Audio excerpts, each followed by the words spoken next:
This is Jonathan Clark. This is Chosen Episode 8, and I want to open with this. Successful brands are built with what your customers are talking about you, not you talking about you. So some people think that marketing is about spending and advertising, right? It's not. It's about creating the conditions for other people to eagerly spread your idea. And what I want to talk about in this episode is what marketing is really about and where it's going in the future.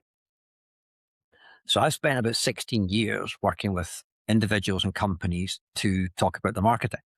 And here's what I'm seeing today, how marketing is changing and how some things might remain the same in the future. But most people don't really understand what marketing is, and it's a bit of a swear word. So we can't really talk about how it's changing until we talk about what it actually is. And it's not hustle or hype or trying to get the word out. It's not promo. It's not interrupting people. It's not even buying advertising. Those things worked really well in 1973. If you bought an ad on MASH, you were going to reach 70 million Americans all at once. It was bigger than the Super Bowl every single week. But you needed to be making average products for average people because it was average people that would see your ads. The interwebs completely turned all that upside down. And we had this thing called permission marketing. Permission marketing is the idea of delivering anticipated, personal, and relevant messages that people want to get. Not spamming people, but being missed if you're gone. And most of the time, successful brands are built with your customers talking about you, not you talking about you. Okay? That's what marketing is really about, being buzzworthy. Marketing is creating the conditions for other people to spread your ideas. So it's becoming really clear because we live in an era of artificial intelligence where there's a lot of noise, but there's not a lot of attention. It's almost impossible to hustle your way to success. And I was talking to a chap the other day who's 25, and he says if he sees something made by AI or written by AI, he's not even going to read it. Right? So if you're relying on AI to market you, that's probably not a good idea, because actually in this AI age, it's all about humans. It's all about being human. It's all about telling stories, the stuff that isn't on the internet, the stuff that only you can tell, right? One of the things that's not going to change is it's people buying from people. People are going to be the buyers. AI isn't going to be the buyer anytime soon. So right now it's about being human and about being unique and about being you. When AI becomes the buyer, then humans are going to lose because it's going to be built on the cheapest. And if you can be the cheapest and succeed, go for it. Your job's going to be easy. You don't need a marketing department, right? That's how Walmart and Woolworths grew and grew and grew, because it was like, we've got average stuff that is cheaper than anyone else, come and buy it. If you're not the cheapest in the market and you're not a commodity, then you need marketing. You need marketing to sell things that people think are worth it, that are not easily grabbed, things that are unique and not necessarily the cheapest. And when an AI shows up, it's hard to teach it that. So it'll just go and buy the cheap one. And if that's what's going to happen, you've got a race to the bottom, and that's not going to be good. I think one of the things about being human is storytelling. A story is portable. It conveys a lot of value. And as a small business facing this technology tsunami, trying to adopt AI and learn how to use it and leverage it, but we're also trying to keep the people element. The storytelling is a thing that connects the dots. So in this episode of Chosen, I want to talk about how a small business should be thinking about keeping the human in the loop and storytelling in their business and being the unique individual. Okay. The current cycle right now is cost reduction. How can I use AI to use less people, spend less money, use up less time? But you can't cost reduce yourself to legend status. And that's quickly going to be replaced by the opportunity to use AI to make things better, faster, cheaper. Right? You should be using AI to enhance the human. You should be using AI as a tool to do your job better, to tell your story to more people. Okay. So let me lead into this, and it's a bit of a random rant, but bear with me. It will start to make sense. Um, hopefully to you as well as to me. Who do you want to help your customers become? What kind of human do you want your customers to become? And the second question is, what are your human customers hiring you to do? And those two things are probably related. Because when you help someone get to where they want to get to, you don't have to push very hard. Read Alex Hormozy's books. As entrepreneurs, we get paid to help people get what they want. On the other hand, if you're trying to persuade people who think that you're wrong, that you're actually right, you're going to have a lot of resistance and you're going to have a hard time convincing them. So how do you build trust in this AI-driven universe that we live in? How do you do that? It's a personal brand. You have a personal brand that is human-driven. Now, let me explain what I mean. A brand is not a logo. It's not. A brand is a promise. It's an expectation. So let me give you a simple example. If Ford Motor Cars announced that they were coming out with a line of training shoes, we have no idea what that would look like. But if Nike announced that we're going to open a hotel, we know exactly what that would look like. Because Nike has a brand and Ford has a logo. And trust is super simple. Trust is, do I think you're going to keep your promise? Do you keep your promise? Did you keep your promise? If you make audacious promises constantly and you don't keep them, you're more like the Wizard of Oz. We pull back the curtain and we see all the fakery in the background. Now, I don't trust you. Or you're like Michael Fish, the weatherman, who told us one thing and something else happened. That's a UK example. But if you make real promises and keep them, especially keeping them when it's hard, that's how you build trust. Who do you think does that really well? Just in your lived experience. You get Nike that knows how to do that and they deliver on their promise. But who do you think does really well in your experience? Think of a brand that you admire. And you don't need to be a famous brand necessarily. So in my world, I used to use Tony Robbins' time management system called RPM, the results planning method. And I used it for 16 years. And I was using the funky software that saved me a lot of time. And then one day they decided to not support that software anymore. In fact, I can't even access the software. 16 years of my records, and what hurts most is my diary, my journal, disappear. I'll never get them back. Nobody can retrieve them. Trust me, I've tried. So my friend Cordelia comes along, and because I bought products from her before, because I know her and I like her and I trust her, I know she's great at what she does, she creates a time management system. I didn't have to think about it, right? I didn't have to think about it because I know I'm going to get amazing stuff. That's worth so much more than a Super Bowl ad. So when the opportunity comes along and a client raises their hand and says, I've got a headache and I wonder if you can help me, that's when the trust is going to do all the heavy lifting. Alternatively, you phone a company and they go, unusually heavy call volume today, our phone lines have changed. Please leave a message and the AI will call you back.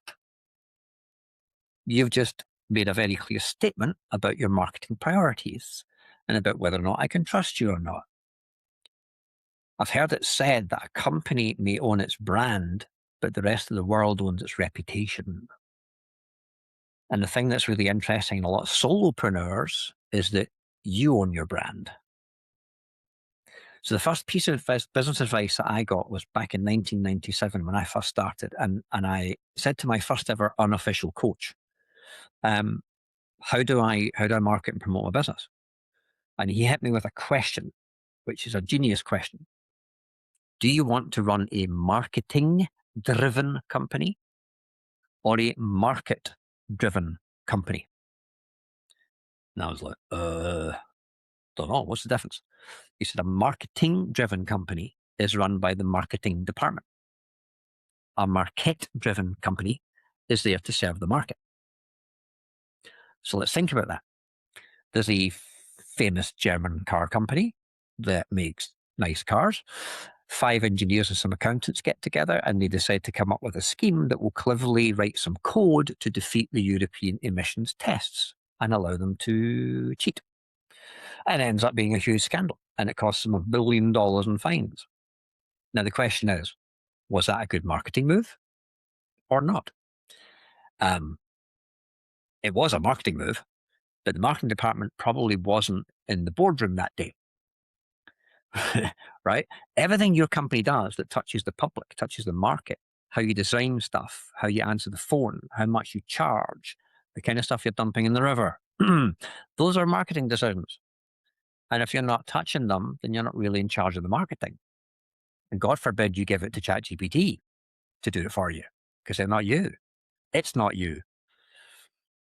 Okay.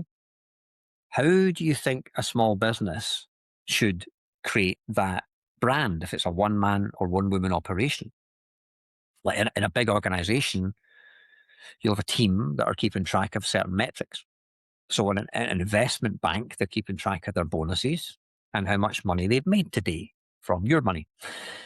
That's not true at lots of other companies. Mostly other companies are keeping track of what should I tell my boss? Do I need to go to this meeting? Is this going to get me in trouble? Is this going to cause me hassle? Am I taking a risk? Right? How's my appraisal going to look? And they're focusing on effectively false metrics, metrics that are easy to measure, but not particularly helpful and not go in the right direction, not based on ROI or KPIs. So, for example, in the early days of email marketing, if you had an employee who was walking out the door and they're helping themselves to laptops and staplers and selling them at a car boot sale, you'd probably fire them. But if you had someone on your team who's emailing large numbers of people to make the quarterly numbers look good, you're probably going to let them away with it. But it's actually costing you more money than the laptops and the staplers. So, what are you keeping score of? If you ask the right questions, you'll be amazed at how quickly the mission of your organization becomes clear.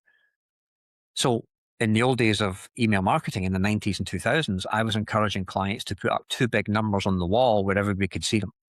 One number was how many subscribers want to hear from us every day. And the second number was what percentage of them are opening the last email that they sent. And if those are the two numbers that everybody sees on their way in the door, they're going to change their behaviors to make those two numbers go up. Right? I heard this interesting story about Yahoo once that caused a lot of problems inside that organization because on the wall they had the stock ticker. They had their stock market price of their shares on the wall 24/7. And there were 3,000 people on the shop floor who sat there all day long watching the stock price. And if they did something that made the stock price go up one day, they did more of it. But it's one thing putting the stock price up in a day. It doesn't necessarily mean the stock price is consistently climbing throughout the whole year. Okay. In public companies, the tendency is to hit the Q1 target, hit the Q2 target, right? But what if you're not actually doing the right things to get the end result? You can be efficient but not effective. You can be busy spinning your wheels, getting stuff done off your to-do list, but it doesn't actually change people or bring in the money or grow your practice. Okay. So one of the ways that you can come across as unique and different and have a really strong personal brand is what I call brand energetics. Your brand isn't what people know about you. It's how they feel in your presence and away from your presence. And most experts obsess over the logos, their fonts, their colors, their website, their funnel, the prompts they're using. But the real question is, how do people feel after spending 5 minutes with you? That's your brand energy.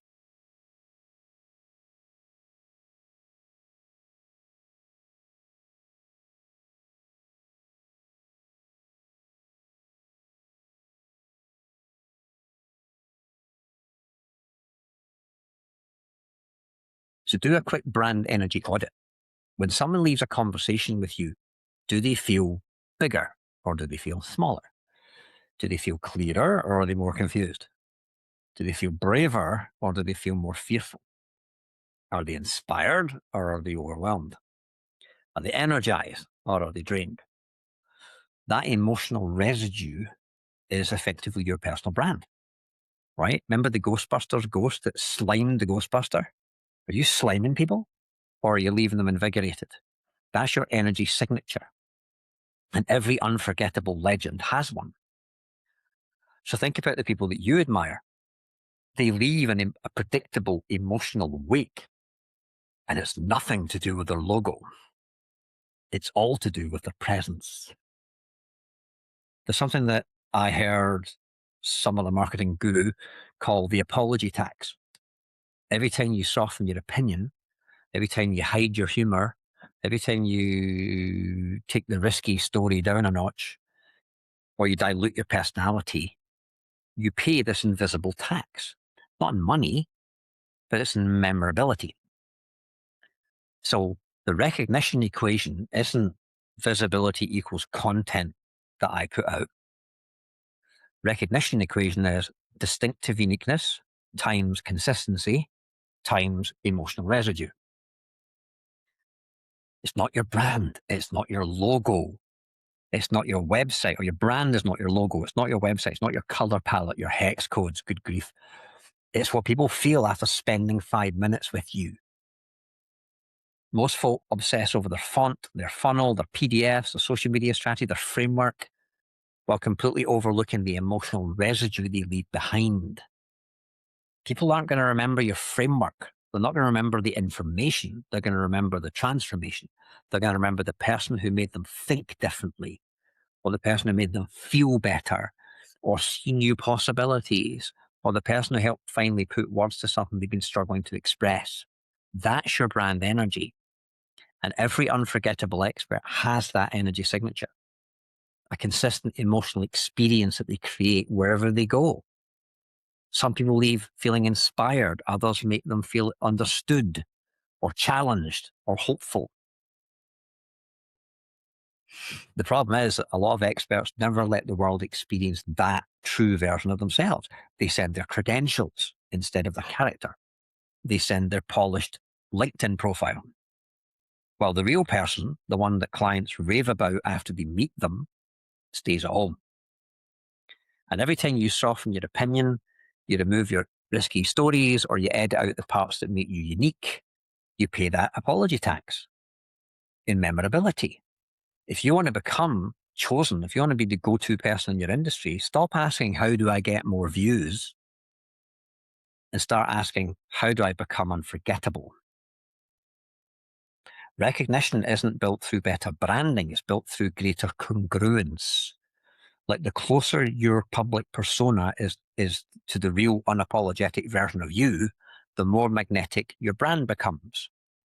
If you're the same person on stage as you are off, if you're the same person at work as you are at home, if I meet you in the street or I meet you at an event and I get the same person, that's magnetic.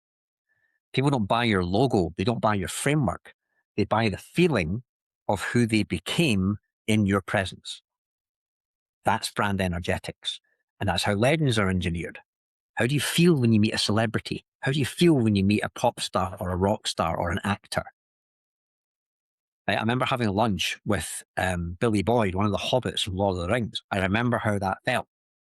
I remember bumping into Pamela Anderson in Las Vegas. I remember how that felt. I remember when Tony Robbins grabbed my shoulder. I remember how that felt. Right? That's how legends are engineered.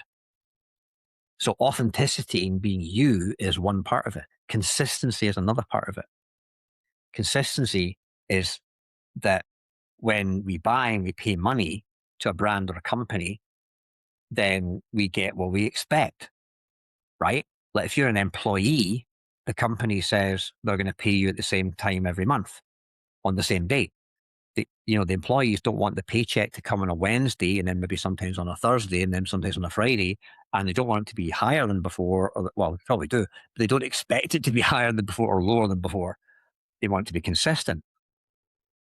So if a mother takes her teenage daughter into the ballet slipper company, and the ballet slipper company going, oh, these are the perfect ballet slippers for you, but they're two fat blokes in their 60s with pot bellies who've never done ballet in their life, there's an incongruence there, right?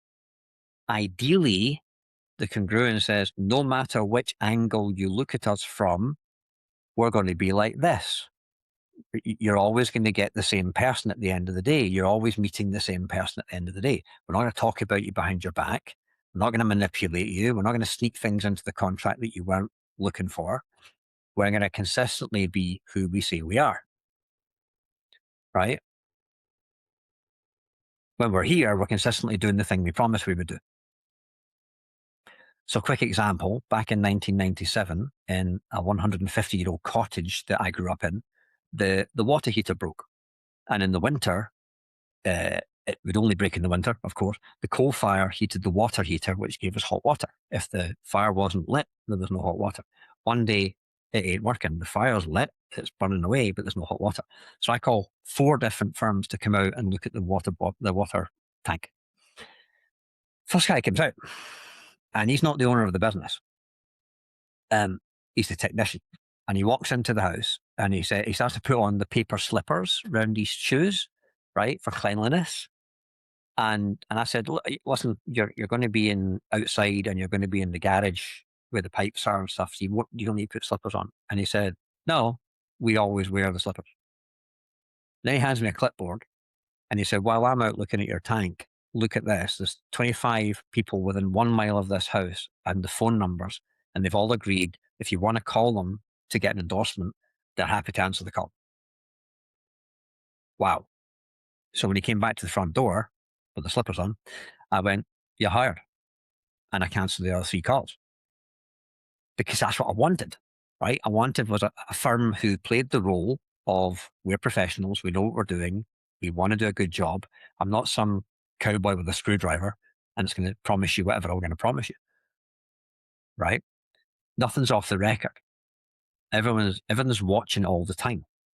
How do we want to behave when we know that our mother is watching, or the customer's watching, or our competition are watching? If we always do that, we never have to worry about keeping our story straight. And in marketing, one of the things you always hear about is differentiation, right? Anyone who's trying to do anything meaningful or say something remarkable in a crowded AI-driven world, how do you do that? How do you spread an idea that your customers are going to talk about, not because you talk about yourself, but they talk about you? So what do you want them to say? If you don't give them something to say, they're not going to say anything, right? They're not going to talk about some gimmick you had. They're not going to talk about how hard you are working to get your children to school on time. They're not going to talk about how desperate you are to pay off your mortgage. They're going to talk about something that helps them. They're going to talk about something that raises their status or gives them some kind of benefit. If you give them that to talk about, they'll talk about you. And we can create that. So there's a great story about a restaurant in New York about 30 years ago. Of the 50,000 restaurants in New York, there was one called Carmine's, an Italian restaurant. And they did a couple of things. They did 3 things. Number one, they served more garlic than it was reasonable for the average person to eat. Secondly, they served portions that were twice as big as any other restaurant, meant for sharing around the table. And number 3, you couldn't get a reservation unless you had a party of 6 people or more. So as a result, the next day when you went to work and you told everybody where you went last night, A, it was a party, B, you stank of garlic, and C, you had to have 5 other people to come with you if you ever wanted to go back, right? So Carmine's built this remarkable dynamic, and that made it worth talking about. Most small businesses say, well, you can pick anyone and we're anyone. And if that's what you're saying, and you're hoping you're going to win some Google search or some AI search, good luck with that plan. So the personal brands that stick out are the ones that are consistent and authentic, and they give the customers something to say, right? And if that's on social media or that's offline or that's in a networking event, then give people the words, tell the stories, tell success stories. Okay. And stop working on what Mark Zuckerberg wants you to focus on. Zuck wants you to focus on certain numbers, but these numbers aren't important to you. They're important to him. Making your reach or your impressions or your followers go up is great from his point of view, but it's not doing anything for you particularly. Right? I have X number of Instagram followers. I don't know how they got there. If I post something about a new book, maybe 12 people will buy that book from Instagram. The number of Instagram followers is completely irrelevant to the change that I'm trying to make. So don't focus on that, because that's not why you're here. Okay. Make sure there's no gap between what you're focusing on and what you're trying to create. Does that make sense? Wendy's restaurants have a reputation for throwing insults around each other on social media. Does that sell more hamburgers? Probably not. That's not the purpose of Wendy's, right? So if you're looking for awareness, if you're looking for certain kind of metrics, focus on not being more famous, but being more trusted. Every once in a while, someone becomes a Kardashian. It's probably not going to be you. And we don't need any more Kardashians. We've got enough Kardashians. Um, Reach and impressions and followers are vanity metrics. Members and payments and dollars and cash flow are sanity metrics, right? People are looking for stuff that is buzzworthy and new and moves the needle. And that's what your marketing needs to do. It's not tricking ChatGPT into recommending your stuff by somehow inserting some kind of clever code. There's plenty of people who are going to be selling you that right now. I think when we add AI to the equation, people are going to use it to do things quicker and faster and with perfect grammar. That's fine. You can take a picture of your bookshelf and now the AI knows where all your books are. So you never have to scrounge around looking for which book it is. But that's de-skilling. I'd rather you upskill. Are you going to use AI to help you get better results with your clients, not have you be replaced by AI? I use AI all the time in my book writing stuff to help me write stories and plots and stuff. It helps me with knowing what to write, but I do the writing. And for $20 a month, you've got a squadron of summer interns who work 24/7, 365, almost for free. They're smart, they're not very wise. But if you can harness AI to amplify what you do and make you better at what you do, then that's the right use of AI. You've got enough technology to be listening to this or watching this, then you're richer than the last king of France. You've got hot water whenever you want. You've got time to spend on your day watching this or listening to this. 200 years ago, your job was to feed yourself so you would survive and not die. Now you don't have that problem. I don't know anybody who's starving to death, and you probably don't know either. So let's not get tricked into thinking that your job is to make Zuckerberg happy with your reach or your impressions or your followers. Your job is to help people build a tribe, leave a legacy, make a difference, and get paid handsomely for that. That's what this is all about. This is Chosen. My name is Jonathan Clark, and I was never here.